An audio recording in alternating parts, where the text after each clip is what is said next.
흩어진 나그네 같지만이라는 제목으로 함께 말씀을 나누도록 하겠습니다. 저희 교회 이름이 이제 더드림 사랑의 교회죠. 우리 더드림 사랑의 교회는 대한예수교 장로회 합동 교단에 소속되어 있는 교회예요. 근데 그 총회 밑에는 또 이제 여러 노회들이 있습니다. 저희는 성남노회에 소속되어 있고요. 또 성남노회가 크다 보니까 거기에 또 이제 여러 시찰들이 있어요. 6개 시찰로 되어 있는데 저희는 분당 서 시찰에 속해 있어요. 자, 그런데 이제 저희 이제 시찰에 계시는 목사님 이제 한 분이 이제 아버님이 이제 소천하셔서 대전까지 이제 몇몇 목사님들이 함께 이제 문상을 가게 된 거예요. 그래서 이제 문상하고 또 이제 같이 이제 그 자리에서 이제 식사 교제를 하는데 그 앞에 계신 한 목사님이 이렇게 핸드폰을 이렇게 들여다 보시더니 이러시는 거예요. 한강이 노벨 문학상을 수상했네? 그렇게 이제 말씀하시는 거예요. 저는 그래서 좀 이제 좀 약간 시끄럽기도 하고 한강?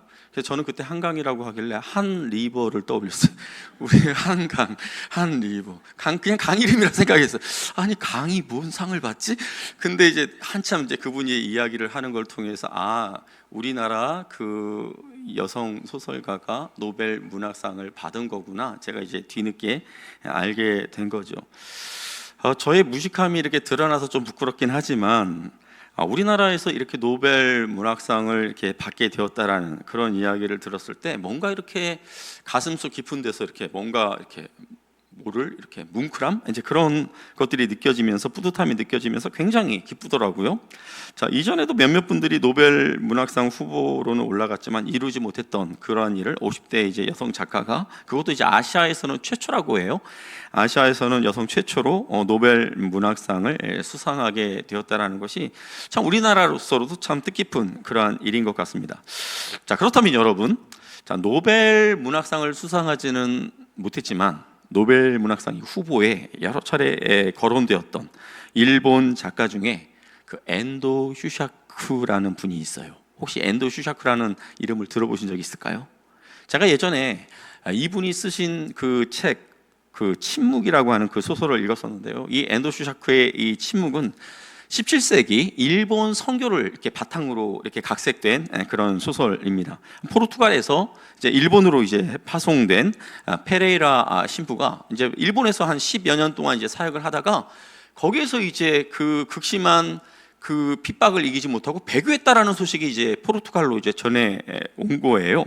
자, 이 소식을 들은 이 페레이라 신부의 이제 두 제자 가르페와 로드리고, 이 두 신부가 우리 스승이 그럴 리가 없을 텐데 만일 그랬다면 그 스승을 만나서 다시 신앙을 돌이킬 수 있도록 우리가 그렇게 해보겠습니다 하고 이제 일본으로 이 두 신부가 떠나게 된 겁니다. 자, 그런데 일본에 막상 도착해 보니까 그 예수를 믿는 사람들에 대한 핍박이 정말 엄청나게 심한 거예요. 그래서 이 두 신부가 숨어서 지낼 수밖에 없는 그런 상황이 된 거예요. 심지어 이 두 신부를 지키기 위해서 일본 성도들이 그 관아에 끌려가서 모진 그런 고통을 당하기도 하고 심지어 죽임을 당하기까지 그렇게 합니다. 결국 이 두 신부 중에서 이 두 신부들 가운데서 가르페라고 하는 신부도 일본 그 성도들과 함께 죽임을 당하게 됩니다. 그런데 잡혀있던 이 로드리고 이 신부 앞에 스승이었던 페레이라 신부가 이제 나타나게 되는데, 그런데 그는 이미 배교한 상태였어요. 그런데 그가 페레이라 신부가 자기를 찾아 이 일본 땅까지 온 이 로드리고 신부에게 뭐라고 이야기하냐면 자기가 당했던 그 엄청난 고통, 그것을 이제 당하지 않도록 그렇게 하기 위해서 로드리고 너도 예수님을 배신해, 그냥 배교해, 그렇게 이제 이야기하는 거예요. 얼마나 황당합니까? 자신을 가르쳤던 스승인데 나타나서 한다는 소리가 배교하라니. 그런데 이 일본 사무라이들이 그 핍박이 굉장히 교묘한 거예요. 이 로드리고 신부는 자기는 죽으면 죽었지 이제 배교하지 않겠다, 예수님을 나는 부인할 수 없어, 이제 그렇게 이제 끝까지 버티겠다라고 그렇게 하는데, 이 사무라이들이 이 로드리고 신부를 죽이거나 매질하는 것이 아니라 어떻게 하냐면 그 로드리고 신부가 있는 방 옆방에 그 예수를 믿다가 배교한 그 신도들을 이렇게 거꾸로 이렇게 매달아 가지고 이 귀 뒤쪽에다가 이렇게 작은 상처를 딱 내서 거꾸로 이렇게 딱 매달아 놓은 거예요. 그러니까 이 상처에서 피가 계속 뚝뚝뚝뚝 계속 떨어지기 시작을 합니다. 그러면서 이제 몇 날 며칠 그렇게 매달려 있다가 몸이 이제 피가 이제 다 이제 흐르면 이제 말라서 죽는 이제 그런 상황인 거죠. 자, 매달려 있는 것이 이제 너무나 이제 고통스러우니까 숨이 이제 굉장히 거칠어지지 않겠습니까? 그런데 이 상황을 모르고 있던 이 로드리고 이 신부가 이 소리를 듣더니 이 소리가 코 고는 소리인 줄 알았나 봐요. 그러면서 자기 그 스승인 그 페라이라 신부에게 옆방에서 제발 코 좀 안 골았으면 좋겠습니다, 이렇게 이야기하니까 이 페라이라 신부가 그 진실에 대해서 다 진실을 이제 폭로합니다. 저 사람이 지금 저기 옆에서 지금 코 고는 소리가 아니라 로드리고 당신이 배교하지 않으니까 예수를 믿다가 자기는 이미 배교한 상태인데 그런 신자들을 거꾸로 매달아서 네가 배교할 때까지 저렇게 매달아 두고 있는 거야. 그러니까 이 사실을 알고 이 로드리고 신부가 충격을 받아요. 자기 때문에 이미 배교한 그런 신도인데 거꾸로 매달려서 그런 고통을 당하고 있다라는 이런 이야기를 듣고는 굉장히 괴로워합니다. 그러다가 이제 마침내 이 로드리고 신부도 주님을 배신하게 됩니다. 물론 이제 이게 각색된 내용이지만 제가 이 책을 읽으면서 사탄이 이렇게까지 교묘하게 핍박할 수 있구나, 이제 그런 것을 제가 느꼈고, 또 한 가지는 뭐냐면 만일에 내가 로드리고 신부라면 그때 나는 어떻게 했을까 하는 그런 생각을 하게 되었습니다. 자, 오늘부터 우리가 이제 함께 나누게 될 이 베드로전서는 이처럼 예수를 믿는 성도들이 고난과 핍박을 당하게 될 때 어떻게 살아야 할지에 대해서 격려하고 위로하는 그런 편지예요. 책 이름에서 알 수 있는 것처럼 이 베드로전서는 베드로가 쓴 책입니다. 예수님의 수제자인 베드로가 썼어요. 자, 그러면 이 편지를 이 베드로는 누구에게 썼을까요? 자, 베드로가 이제 인사하는 내용이 이제 1절과 2절에 나와 있는데 우리 1절 말씀만 같이 한번 읽어보도록 하겠습니다. 예수 그리스도의 사도 베드로는 본도, 갈라디아, 갑바도기아, 아시아와 비두니아에 흩어진 나그네. 여기 보니까 이 편지가 본도와 갈라디아와 갑바도기아, 아시아, 비두니아에 흩어져 있는 그런 나그네들에게 쓰여진 편지라는 것을 우리는 발견하게 되는데요. 그렇다면 자, 여기 나오는 지명은 과연 어디일까요? 우리 지도를 한번 보여주시겠습니까? 자, 우리가 이제 사도행전 말씀을 함께 나눌 때 우리가 이와 유사한 지도들을 많이 봤었죠. 자, 뭐 헷갈리겠지만 가운데 이제 파란 부분이 지중해예요.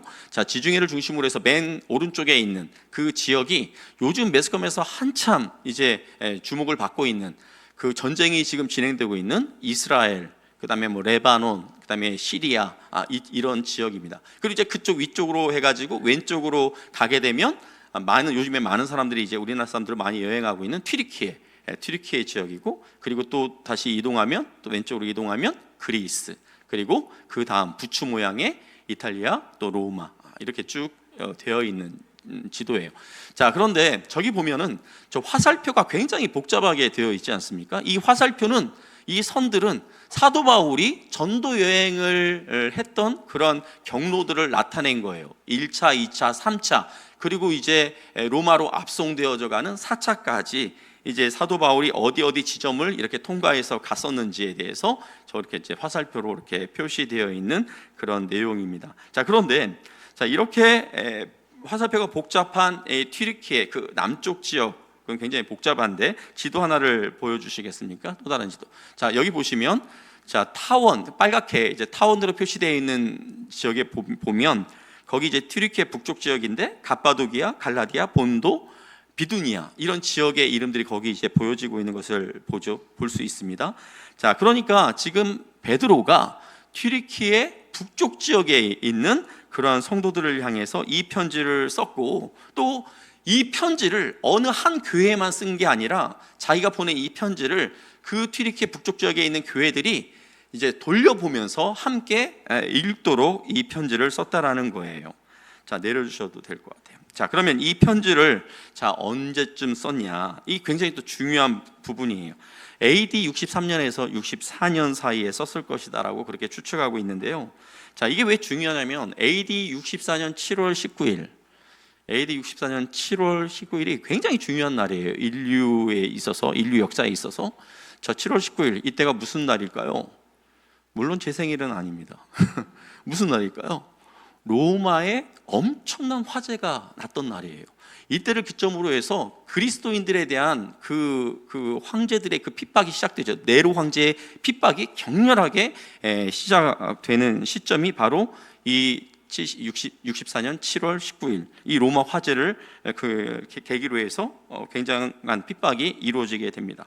자, 그런데 이 베드로전서에 있는 내용들을 쭉 살펴보면 황제가 핍박하는 그런 내용들은 별로 이렇게 보이지 않아요. 아마 그 기독교인으로서, 그리스도인으로서 그 이방 세계에 섞여 살아가고 있는 이제 그런 가운데서 닥치는 이제 어려움들에 대해서 쭉 이야기하고 있는 것으로 봐서는 아마 이 황제의 핍박이 이제 시작되기 바로 직전, 그러니까 AD 63년에서 64년 초반쯤에 아마 이 편지가 쓰여졌을 것이다, 그렇게 추측해 볼 수 있습니다. 자, 그런데 하나님께서는 이제 곧 네로에 의해서 그 로마 제국에 있는 기독교에 대한 핍박이 이제 대대적으로 있을 것이다라는 것을 이제 하나님께서는 아셨겠죠. 그래서 아마도 이 베드로를 통해서, 이 베드로전서 이 말씀을 통해서 그 튀르키예 북쪽 지역에 있는 성도들을 좀 미리 준비시킨 것 아닌가라는 그런 생각을 하게 됩니다. 자, 그럼 베드로는 이 편지를 어디에서 썼을까요? 베드로전서 5장 13절 말씀을 같이 한번 읽어보도록 하겠습니다.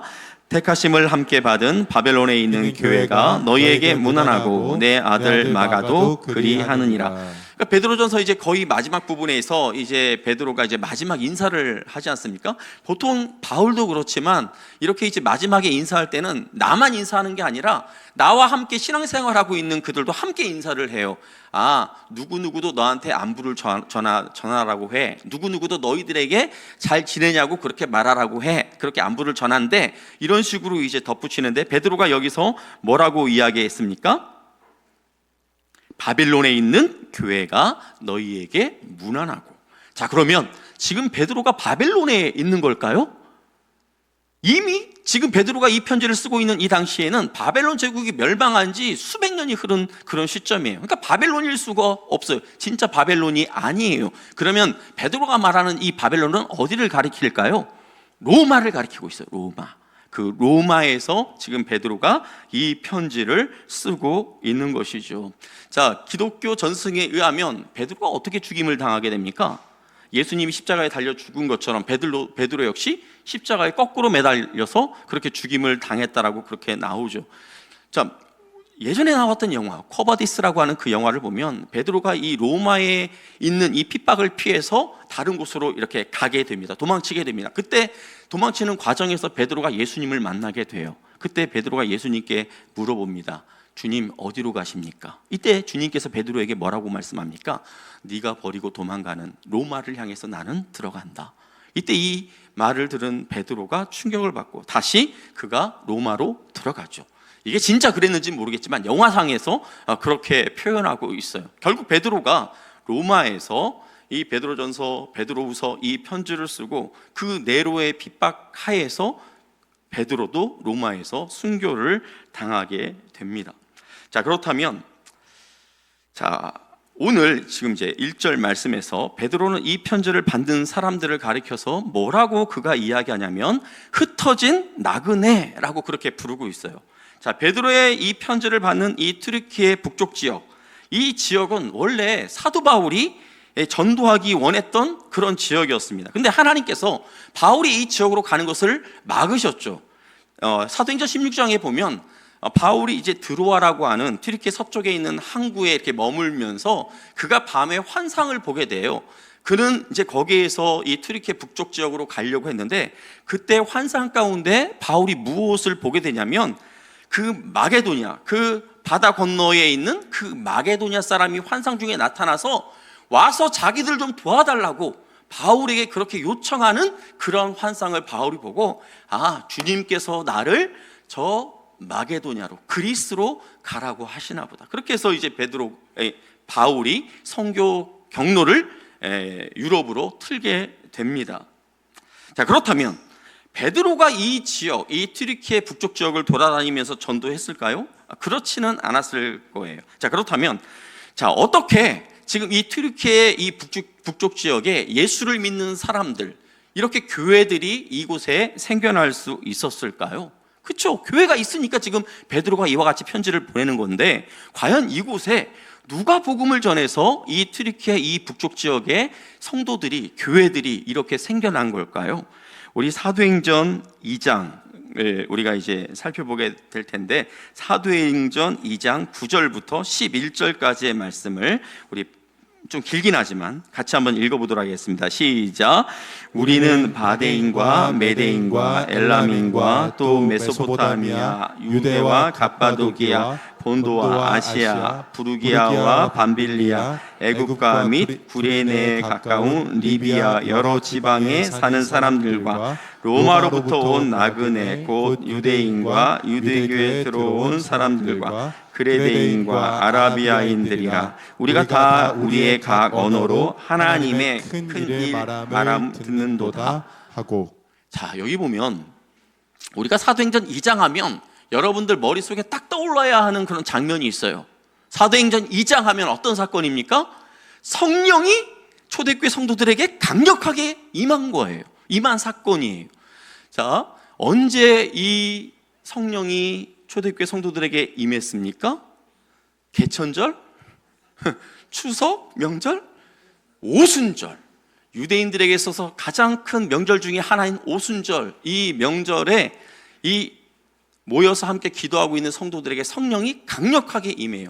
예수님께서 명령하셨어요. 이 제자들에게 성령이 너희에게 임할 때까지는 이 예루살렘을 떠나지 말라. 그렇게 하고 예수님이 승천하셨는데, 승천하고 열흘 있다가 이 성도들에게 강력하게 성령이 임하는 사건이 벌어져요. 자, 그런데 이 사건을 통해서 거기에 있던 사람들이 막 방언을 이야기하는 거예요. 방언으로 말하는 거예요. 근데 이 방언으로 말할 때 좀 전에 우리가 읽었던 지금 수많은 지역에서 이 오순절 명절을 지키겠다고 수많은 지역에 흩어져 살고 있는 유대인들이 이 예루살렘에 다 들어와 있었던 거예요.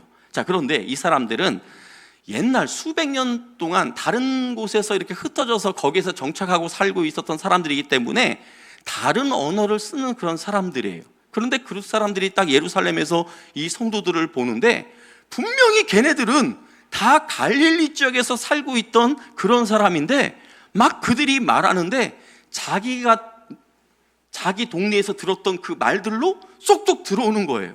무슨 번역기를 꽂고 있는 것도 아닌데, 통역기를 꽂고 있는 것도 아닌데, 자기네 나라 말로 들리는 신비한 경험을 이들이 하게 됩니다. 이게 성령이 초대교회에 임했을 때 나타났던 아주 신비로운 그런 역사예요.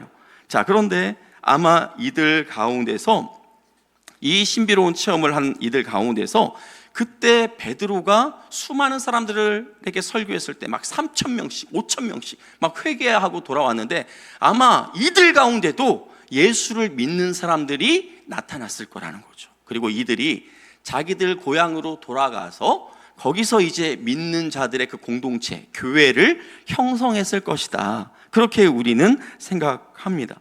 자, 흩어진 나그네에서, 여기 흩어진에 해당하는 이 헬라어, 여러분들이 많이 들어봤을 거예요. 우리 디아스포라라는 그런 단어 많이 들어보셨죠? 디아스포라, 흩어져 있다라는 그런 의미를 가지고 있어요. 그러니까 이 이스라엘 땅이 아니라 뭐 유럽, 중동, 아프리카 이런 등지에 흩어져 있는 유대인들을 가리켜서 디아스포라라고 그렇게 표현을 했던 거거든요. 자, 그런데 베드로는 자, 이 단어를 꼭 유대인들에게만 한정하여서 사용하는 것이 아니라 모든 지역에 살고 있는 그리스도인들, 그들이 유대인이건 이방인이건 뭐 헬라인이건 상관없이 모든 그리스도인들을 향하여서 흩어진 나그네라, 그렇게 표현하고 있는 거예요. 자, 그러니까 지금 예수를 믿고 있는 우리도 베드로의 이 표현대로라면 우리도 흩어진 나그네에 속합니까? 속하지 않습니까? 우리도 흩어진 나그네에 속한 그런 존재라는 거예요. 자, 여기 이제 흩어진 나그네에서 이 나그네라고 하는 이 단어가 무엇을 번역한 거냐면 파라피데모스라고 하는 그 헬라어를 번역한 건데, 나그네, 우리는 이제 나그네라는 개념을 어떻게 알고 있습니까? 여기저기 여행을 다니면서 유랑하면서 떠도는 사람을 우리는 이제 나그네라고 이렇게 하는데, 베드로가 표현한 이 나그네는 파라피데모스 이 단어는 어떤 의미냐면 자기 고향 이스라엘을 떠나서 유대를 떠나서 저 이방 세계에 다른 민족 옆에 껴 살고 있는, 그 옆에 붙어서 정착해 살고 있는 그런 사람들을 의미해요. 그러니까 우리말로 표현한다면 나그네라는 표현보다는 이주민 아니면은 난민, 오히려 이런 표현이 더 가까울 것 같습니다. 그러니까 예를 들어서 대한민국을 떠난 우리나라 사람들이 뭐 미국 LA 같은 큰 도시에 한인타운을 이루면서 안정적으로 정착해서 사는 경우도 있지만, 또 전쟁통에 우크라이나를 떠나서 이웃 뭐 폴란드라든지 독일 이런 데 이제 끼어 들어가서 이제 어쩔 수 없이 이제 거기에서 이제 이주민으로서 난민으로서 그렇게 사는 경우도 있지 않습니까? 이런 모든 사람들이 바로 이 파레피데모스 이 단어에 속하는 거예요. 그러니까 이주민, 난민. 그러니까 베드로가 지금 이 튀르키예 북쪽에 있는 성도들을 향해서 뭐라고 이야기하는 거예요? 흩어진 이주민과 같은 너희들이요, 흩어진 난민과 같은 너희들이요. 지금 이와 같이 이야기하고 있다는 것이죠. 그러니까 자기 나라가 아닌 다른 나라에 와서 이렇게 뭐 이런 표현을 써서 어떨지 모르겠지만 이게 꼽살이 껴서 이렇게 살아가고 있는 이런 삶이 쉽겠습니까? 뭐 온갖 텃세와 불평등, 그리고 온갖 차별, 멸시 이런 것들을 견뎌내야 하는 그런 삶인 거예요. 그러니까 폭력을 당해도 제대로 된 어떤 법적인 도움을 받을 수 있겠습니까? 그러니까 없어요. 항상 을의 위치에서 살아가고 있는 그런 존재들이 바로 이 나그네와 같은 그런 존재라는 거예요. 그러니까 세상적인 눈으로 볼 때는 한없이 불쌍하게 보이는 이 흩어진 나그네 같은 이 성도들을 향해서 지금 베드로가 뭐라고 인사하고 있는지 우리 2절 말씀을 같이 한번 읽어보도록 하겠습니다. 곧 하나님 아버지의 미리 하심을 따라 성령이 거룩하게 하심으로 순종함과 예수 그리스도의 핏부림을 얻기 위하여 택하심을 받은 자들에게 편지하노니 은혜와 평강이 너희에게 더욱 많을지어다. 이 구절이 굉장히 중요한 구절인데 우리 한 번만 더 읽어볼까요? 시작. 곧 하나님 아버지의 미리 하심을 따라 성령이 거룩하게 하심으로 순종함과 예수 그리스도의 핏부림을 얻기 위하여 택하심을 받은 자들에게 편지하노니 은혜와 평강이 너희에게 더욱 많을지어다. 이 세상의 눈으로 보면 본국 사람들 사이에 끼어서 근근히 살아가고 있는 이런 이주민 난민, 한없이 불쌍한 그런 존재들인데 베드로는 이들을 향해서 지금 뭐라고 말씀하고 있는 거예요? 너희들은 하나님이 택한 자들이다, 그렇게 말씀하고 있는 거예요. 그러니까 길을 가다가 우연히 길거리에서 캐스팅되는 그런 정도가 아니라 하나님이 미리 아시고 너희들을 예수 그리스도의 핏부림을 받도록 하기 위해서 너희들을 택했다, 그렇게 지금 베드로가 말씀하고 있는 거예요. 조금 전에 우리가 읽었던 이 2절 말씀, 한 구절의 그 짧은 말씀인데 이 짧은 한 구절의 말씀 속에 우리의 구원이 어떻게 이루어졌는지 아주 요약되어서 설명하고 있습니다. 요약되어 있습니다. 자, 우리의 구원이 어떻게 이루어졌다고 말씀하고 있습니까? 성부, 성자, 성령, 이 삼위 하나님께서 우리의 구원을 위해 함께 일하셨다라는 거예요. 자, 그러면 성부 하나님은 어떤 일을 하셨습니까? 우리를 미리 아시고 택하셨어요. 그리고 성자 하나님이신 예수 그리스도는 어떤 일을 하셨습니까? 우리를 위하여 피 흘려 죽으셨어요. 자, 그리고 성령 하나님은 그 예수님의 피 흘리심이 우리와 상관이 있게끔 그 피를 우리에게 뿌려 주셨어요. 이게 이해가 잘 안 되실 수 있는데, 여러분, 피 흘리는 것과 피 뿌리는 것 어떻게 차이가 있을까요? 제사장이 그 성도들이 가지고 오는 양을 잡아서 죽입니다. 하나님 앞에 제물로 드리기 위해서. 자, 양이 죽고 피를 흘립니다. 자, 그런데 그것에서 끝나지 않아요. 제사장이 어떻게 합니까? 그 양의 피를 받아서 그 가지고 온 사람에게 뿌려요. 그래서 정결 예식을 치러요. 제단에다 뿌려요. 그래서 제단에 정결 예식을 치러요. 이게 피 흘림과 피 뿌림의 차이예요. 자, 예수님이 우리를 위해서 십자가에 달려 죽으셨죠. 피를 흘리셨죠. 자, 그런데 예수님이 피를 흘리신 것만으로 사람들이 구원받을 수가 없어요. 와, 이상한 목사 진짜 이상한 소리 하네. 맛이 간 거 아니야? 이제 이단으로 빠지기로 작정한 거 아니야? 예수님이 피 흘린 것만으로 우리가 구원받을 수 없다. 굉장히 이상하게 들리죠. 그런데 여러분, 예수님이 피를 흘리셨을 때 그 예수님의 피 흘림이 우리와 상관 있게 되는 일이 뭐냐면 그 피가 우리에게 뿌려지는 일이에요. 그 피가 우리에게 뿌려지는 그 일을 누가 하신다? 성령께서 하신다라는 거예요. 자, 제가 좀 더 쉽게 말씀을 드리도록 할게요. 여러분이 말씀을 들을 때, 여러분이 말씀을 듣고 여러분들 스스로 결단해서 예수를 믿은 것처럼 생각이 되시죠. 내가 믿어서, 내가 말씀을 듣고 내가 믿어서 예수님, 내가 구원을 받게 됐어, 내가 믿은 거야, 그렇게 생각하시죠. 그런데 그렇지 않다라는 거예요. 여러분이 누군가가 전하는 말씀을 듣기 전에, 또 여러분이 말씀을 듣고 있는 그 순간에 성령께서 여러분 안에 들어가셔서 말씀을 깨닫게 하시고 또 그 말씀대로 예수님을 받아들일 수 있도록 그렇게 일하지 않는다면 우리는 절대 예수님을 믿을 수가 없다라는 거예요. 믿으십니까? 성령께서 우리에게 친히 예수님이 어떤 분이신지 알려주고 또 그 예수님을 우리가 구원자로 받아들일 수 있도록 인도해 주셔야만 우리가 우리의 입술로 주님은 나의 주인이십니다, 나의 구원자입니다, 이렇게 고백할 수 있다라는 거예요. 우리 고린도전서 12장 3절 그 뒷부분 같이 한번 읽어보도록 하겠습니다. 시작. 성령으로 아니하고는 누구든지 예수를 주시라 할 수 없느니라. 그러니까 성령께서 우리로 하여금 예수님을 알게 하고 예수님을 주라고 고백할 수 있도록 그렇게 하신다라는 것입니다. 자, 그리고 우리가 예수님을 믿고 난 이후에도 성령은 우리 안에 거하시면서 우리가 하나님의 자녀로서 거룩한 삶을 살 수 있도록 그렇게 우리를 이끄시고 인도해 가시는 그 일을 성령께서 하시는 거예요. 자, 보세요. 자, 이처럼 우리가 예수를 믿고 구원을 받는 과정에서 저와 여러분이 한 것이 있습니까? 여러분이 예수님을 믿고 구원받는 과정에서 여러분이 그 일 가운데 관여한 것이 있습니까? 하나도 없어요.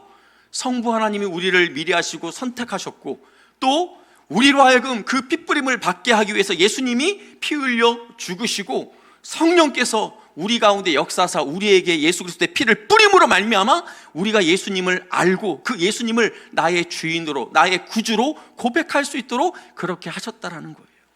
여러분, 사랑하는 성도 여러분, 여러분이 진정으로 예수님이 구원자이심을 지금 마음 가운데 믿고 있습니까? 고백하고 있습니까? 그렇다면 여러분들의 그 진정한 고백은 어떤 그 힘에 의해서 흔들릴 수 있는 그러한 믿음이 아니라는 것을, 어떤 것도 흔들 수 없는 그러한 구원이라는 것을 반드시 믿으시기를 바랍니다. 우리는 내 힘으로 내 능력으로 이룬 믿음이 아니에요. 얻은 믿음이 아니에요. 성취한 구원이 아니에요. 성삼위 하나님, 그 존귀하신 하나님이 우리를 위하여 그 구원 얻는 믿음을 우리에게 허락하셨고 그 구원을 저와 여러분을 위하여 이루신 줄 믿으시기를 바랍니다. 함부로 흔들 수 있는 구원이 아니라는 거예요. 자, 이렇게 우리를 위해 위대한 일을 행하신 하나님을 베드로가 3절에서 찬양하고 있는데, 자, 하나님께서 우리를 위해 또 무엇을 하셨기에 베드로가 이와 같이 찬양하는지 3절 말씀을 같이 한번 읽어보도록 하겠습니다. 우리 주 예수 그리스도의 아버지 하나님을 찬송하리로다. 그의 많으신 긍휼대로 예수 그리스도를 죽은 자 가운데서 부활하게 하심으로 말미암아 우리를 거듭나게 하사 산 소망이 있게 하시며. 베드로가 하나님을 찬양하는 이유가 무엇입니까? 예수 그리스도의 죽음과 부활을 통해서 우리를 거듭나게, 즉 우리를 구원해 주셨을 뿐만 아니라 하나님께서는 우리에게 또한 무엇을 주셨다고요? 산 소망을 주셨다라고 말씀하고 있습니다. 자, 어떤 사람이 자기는 아버지 없이 그냥 고아로 자랐다라고 그렇게 생각하고 있었어요. 그냥 내 아버지는 나를 버렸고 아니면 내 아버지는 뭐 죽었든지 뭐 나는 아버지 없이 자란 나는 고아야. 자, 그런데 어느 날 어떤 재벌 회장이 예전에 잃어버렸던 그런 자녀를 찾겠다면서 찾아온 거예요. 그러면서 이제 유전자 검사니 뭐 이런 것들을 다 해봤는데 그 회장이 잃어버린 그 아들이 바로 이 사람인 거예요. 자, 그런데요. 자, 그렇게 회장의 아들이 되었으면 뭐 회장 소유의 무슨 회사에서 뭐 임원으로 이렇게 일을 시켜준다든지 뭐 이럴 줄 알았는데 여전히 이 사람이 노동시장을 전전하면서 하루 벌어 그날 먹고 사는 그런 삶을 산다면, 그런 인생으로 산다면 회장의 아들이 된 것이 이 사람에게 무슨 의미가 있겠습니까? 우리도 마찬가지라는 거죠. 구원받아서 우리가 하나님의 자녀가 되었다면 뭔가 그에 걸맞는 특별한 것이 있어야 하지 않겠습니까? 그게 무엇입니까? 하나님은 우리를 거듭나게 하셨을 뿐만 아니라 우리에게 산 소망을 주셨다라는 거예요. 그냥 소망이 아니라 산 소망, living hope, 이것을 우리에게 주셨다라는 거예요. 자, 회장의 아들이 되어서 잔뜩 기대하고 있는데 아버지 회장님이 어느 날 이렇게 오더니 그 아들에게, 그 찾은 그 아들에게 회사를 하나 이렇게 딱 물려주면서, 야, 이거 네가 한번 운영해 봐. 한번 네가 한번, 이거 네 거니까 네가 한번 이 회사 잘 한번 이끌어 봐. 자, 이렇게 이야기하는 거예요. 그래서 기분 좋아서, 아, 그래, 아버지가 나에게 이 회사를 경영하라고 나한테 이 권한을 줬구나. 딱 해서 이제 그 회사에 대해서 딱 조사하는데 웬걸 매년 수십 년 동안 계속 적자인 회사야. 빚이 가득해. 그리고 이 회사가 지금 추구하고 있는 그 아이템은 사업 전망도 밝지가 않아요. 언제 망해도 아무렇지도 않을 그런 회사를 딱 줬다면 이 아들의 입장에서 얼마나 허탈하겠습니까? 정말 열받는 상황 아니겠습니까? 그런데 하나님이 우리에게 장차 주시는 기업은 이런 것이 아니라는 거예요. 4절에 보면 썩지 않고 더럽혀지지 않고 시들지 않는 그런 기업을 저와 여러분들을 위해서 하나님께서 준비해 놓으셨다라는 거예요. 그러니까 망하지도 않을 뿐더러 더러워지거나 시들어 버릴 염려가 없는 그러한 영광스러운 그런 기업을 하나님께서 저와 여러분들에게 주시는데, 또 여기서 주목할 것은 우리가 하나님이 우리를 위해서 아무리 아름다운 것을 준비해 주셨다 할지라도, 영광스러운 것을 주셨다 할지라도 누군가가 딱 와서 우리 그것을 딱 가로채 버리면 끝나는 거 아닙니까? 근데 뭐라고 말씀하고 있어? 4절에 보니까 하나님께서 그 하늘에 이렇게 보관하고 계시다라는 거예요. 간직하고 계시다라는 거예요. 언제? 장차 우리에게 그 기업을 주시기 위해서 그 기업을 보관하고 계시다라는 거예요. 그러니까 이 기업은 우리가 누군가에게 빼앗길 수 있습니까? 없습니까? 없어요. 완전하게 우리의 것이 될 수 있게끔 하나님께서 그렇게 계획하시고 준비하고 계시다라는 거예요. 자, 이 소망이 바로 산 소망. 장차 하나님께서 우리에게 그 영광스러운 기업을 주실 것을 소망하면서 지금 내가 어려운 때를 지금 보내고 있지만, 지금 성도 여러분, 당신들이 지금 어려운 때를 보내고 있지만 이 어려운 때를 이겨내십시오. 지금 베드로가 이와 같이 말하고 있는 거예요. 자, 그럼 베드로가 이렇게 이야기할 수 있는 이유가 어디에 있을까요? 우리 5절 말씀을 같이 한번 읽어보도록 하겠습니다. 너희는 말세에 나타내기로 예배하신 구원을 얻기 위하여 믿음으로 말미암아 하나님의 능력으로 구하심을 받았느니라. 예, 마지막 때 예수님이 이 땅에 재림하실 그때, 그 마지막 날에 우리의 구원이 완성될 것입니다. 그런데 그 마지막 때까지, 그때까지 하나님은 우리를 보호해 주시겠다라고 약속하셨습니다. 저와 여러분의, 하나님께서 저와 여러분에게 주신 예수 그리스도를 믿는 그 믿음, 또 우리에게 주신 그 구원의 그 은혜가 그 어떤 존재들에 의해서 함부로 빼앗길 수 있는 그런 것이 아니라는 거예요. 하나님께서 그것을 우리를 위해서 간직하고 계시다가 그 마지막 때에 우리가 예수 그리스도와 함께, 재림과 함께 우리가 하나님 앞에 딱 드러났을 때 하나님께서 보관하고 계셨던 그 기업을 예수 그리스도와 함께 저와 여러분이 누리도록 해 주시겠다라는 거예요. 최근에 일어난 일인데요. 어떤 한 분이 거리에서 이제 있는 사람들에게 성경책을 읽어주고 싶은 그런 마음이 생긴 거예요.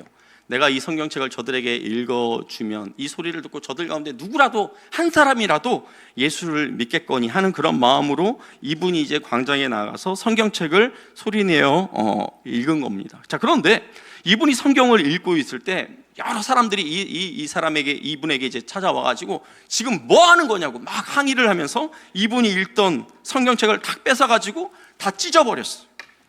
자, 그리고 나니까 이분이 또 다른 성경책을 자기 가방에서 딱 꺼내서 또 이제 또 성경을 또 읽는 거예요. 그러니까 또 이 시위하던 이 사람들이 그 성경책을 찢는 것은 물론이고 이 사람을 질질 끌고 가서 아예 그냥 이 사람을 짊어지고 가가지고 저 콘크리트 바닥에다가 팍 패대기를 친 거예요. 내동댕이 쳐버렸습니다.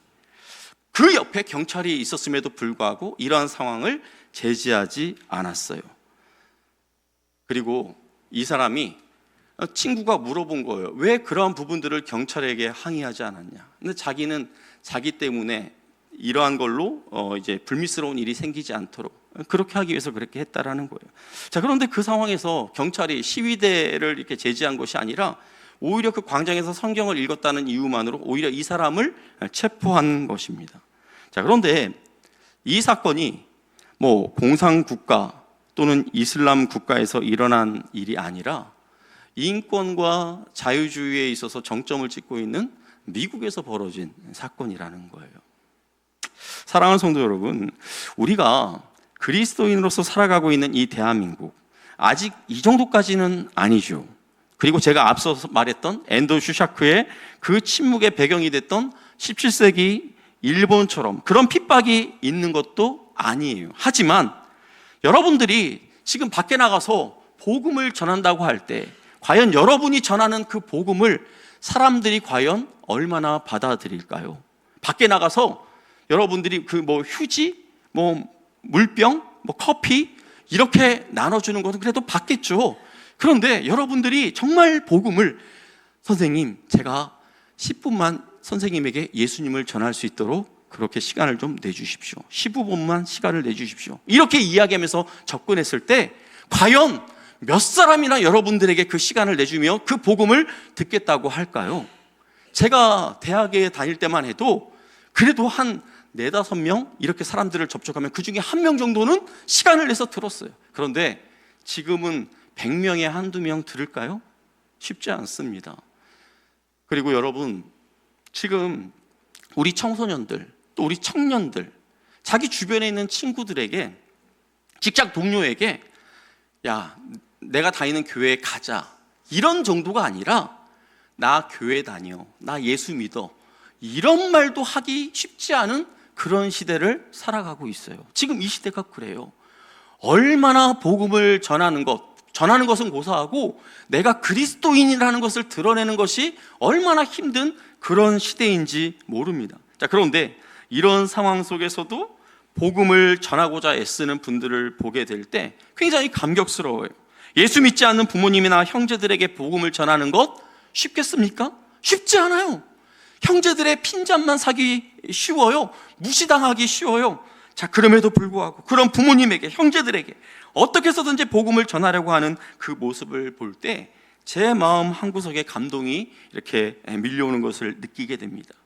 자, 우리가 사도 베드로가 우리를 향하여서 흩어진 나그네라고 그렇게 말하지 않습니까? 우리를 향해서 흩어진 이주민, 난민 그렇게 말하고 있지 않습니까? 그런데 우리가 언제 우리 자신이 흩어진 그런 나그네 같은 그런 심정을 느껴보겠습니까? 이런 대한민국 같은 이런 사회에서 어떻게 우리가 그런 기분을 느껴볼 수 있겠습니까? 우리가 누군가에게 복음을 전하려고 할 때, 내가 예수 그리스도의 이름으로 누군가에게 권면하려고 할 때, 그때 작게나마 내가 흩어진 나그네로서의 삶을 살고 있구나, 그렇게 조금이나마 우리가 느껴볼 수 있는 것 아니겠습니까? 복음을 전할 때뿐만 아니라 우리가 어떤 성경적인 가치관을 가지고 평범한 그런 일상을 살아갈 때도 이런저런 어려움이 우리를 찾아올 때가 있어요. 그런 어려움이 찾아올 때, 그냥 작은 어려움이 아니라 정말 견디기 힘든 그런 어려움이 찾아올 때, 그 침묵 속에서 로드리고 신부가 하나님을 향하여 외쳤던 것처럼, 하나님 도대체 왜 아무런 대답도 안 하세요? 왜 이 순간 조용히 계시는 겁니까? 이렇게 하나님을 향해서 따지고 싶을 때도 있지 않습니까? 자, 그러나 그 순간에도 우리에게 믿음을 주셔서 우리의 구원을 이루신 하나님은 우리가 생각하기에는 잠잠한 것 같고 아무런 액션을 취하고 있지 않은 것 같지만, 하나님은 저와 여러분들에게 믿음과 구원을 주신 것처럼 지금도 하나님께서는 저와 여러분을 위해서 일하고 계심을 믿으시기를 바랍니다. 지금도 하나님은 일하고 계세요. 저와 여러분을 위해서 일하고 계십니다. 그리고 마지막으로 우리 고린도전서 10장 13절 말씀 우리 같이 한번 읽어보도록 하겠습니다. 시작. 사람이 감당할 시험 밖에는 너희가 당한 것이 없나니 오직 하나님은 미쁘사 너희가 감당하지 못할 시험 당함을 허락하지 아니하시고 시험 당할 즈음에 또한 피할 길을 내사 너희로 등이 감당하게 하시느니라. 제가 직장 생활을 하고 또 사역자로서의 삶을 살고 또 이렇게 개척을 해서 지금까지 오는 과정 속에서 하나님, 너무 하시는 것 아닙니까? 이 상황을 제가 어떻게 견뎌낼 수 있겠습니까? 내가 견디기에 너무나 힘들 것 같은 그런 상황들이 꽤 있었어요. 그런데 하나님께서 저에게 허락하신 그 시련의 시간들을 제가 견디면서 하나님께 붙잡고 기도하면서 견뎌 나가니까 견뎌지더라고요. 내가 보기에는, 내가 판단하기에는 견딜 수 없는 시련인 것처럼 보이는데 하나님 편에서 볼 때, 상훈아, 너 이거 충분히 견딜 수 있어. 나한테 기도하면서 너 충분히 이 산 넘어설 수 있어. 이 장애물 넘어설 수 있어. 그렇게 말씀하신다라는 것이죠. 사랑하는 성도 여러분, 여러분의 인생 가운데 어려운 시련의 시간, 고통의 시간, 힘든 시간 있습니까? 하나님이 여러분을 위해서 구원 얻는 믿음을 주셨음을 믿으시기를 바랍니다. 여러분의 구원을 온전하게 이루신 하나님께서는 지금도 저와 여러분의 삶을 지키시고 인도하시고 보호하고 계시는 하나님이심을 믿으시기를 바랍니다. 우리가 그 시험을 이겨낼 수 있다라고 하나님께서는 판단하셨기에 저와 여러분들에게 그 시험을 주신 줄 믿으시기를 바랍니다. 그 시험의 시간들을 통해서 우리의 믿음이 자라날 거예요. 성장할 거예요. 더 크고 위대하신 하나님을 저와 여러분들이 경험하게 될 거예요. 만일에 하나님 보시기에 이 시험이 상훈이가 견디기에는 너무 힘든 시험이겠네? 그럴 때 하나님께서는 저와 여러분에게 피할 길을 주신다라는 거예요. 이런 하나님의 일하심, 하나님의 이끄심을 믿으시기를 바랍니다. 사랑하는 성도 여러분, 세상 사람들 보기에 우리는 어쩌면 흩어진 나그네처럼 정말 불쌍하고 별 볼 일 없는 그러한 존재들인 것처럼 보일지 모르겠지만, 그러나 우리는 하나님이 우리를 위해 준비해 주신 영광스러운 그 기업의 상속자들이라는 것을 꼭 기억하시기를 바랍니다. 장차 우리가 누리게 될 그 영광스러운 그 하나님 나라의 그 기업을 바라보면서 이 힘들고 어려운 시간을 믿음으로 우리 주님과 함께 걸어가시는 저와 여러분의 삶이 되시기를 예수님의 이름으로 축복합니다. 아멘.